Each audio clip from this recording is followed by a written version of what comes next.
আসসালামু আলাইকুম, কি অবস্থা সবাই? আশা করি অনেক ভালো আছেন। আহ, এটা অনেক আগে থেকে বন্ধ, হয়তো আপনারা অনেকে জানেন না, তো এই জন্য আমি আপনাদের সবাইকে জানাইতে আসছি। আমাদের অনেক ভাই ব্রাদার জানে না, তারা ভাবছে আগের মতো ইউরোপে আসবে, দেন পর্তুগালে এন্ট্রি করবে, কিন্তু এটা এখন অফ করে দিছে। এখন শুধুমাত্র যারা আপনারা ওয়ার্ক পারমিটে আসবেন, আসার পরে তারপর আপনারা এখানে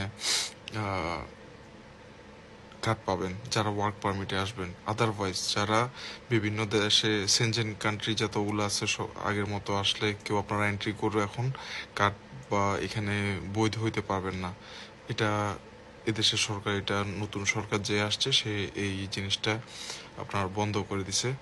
তো কেউ ভুলেও কোনো দালালের খপ্পরে পড়ে যদি কোনো দালাল বলে ওইখানে যাওয়ার পর করা যাবে, পর্তুগালে বৈধ হওয়া যাবে, এটা সম্পূর্ণ ভুল। শুধু আপনি এখন বৈধ হতে পারবেন যদি আপনি স্পেনে যান, ওইখানে। আর ইতালি ফ্রান্সের কথা আমি বলতে চাই না, ওইখানে অনেক ঝামেলা, অনেক প্যারা, তারপর ওইখানে কেস করতে হয়, অনেক ঝামেলা। আমি যে জিনিস জানি না আমি আন্দাজে আপনাদেরকে কথাগুলো না বলাই ভালো।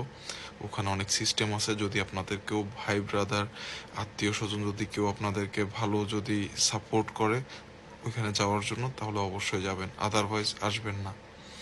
কারণ পর্তুগালে মতো সহজ আর মানে বৈধ হওয়ার জন্য এত সহজ প্রসেস আর কোথাও নাই। তো কেউ দালালের খপ্পরে পা দিবেন না, নিজের বুদ্ধিতে সবকিছু যাচাই বাছাই করে তারপর আসবেন। ধন্যবাদ। আসসালামু আলাইকুম।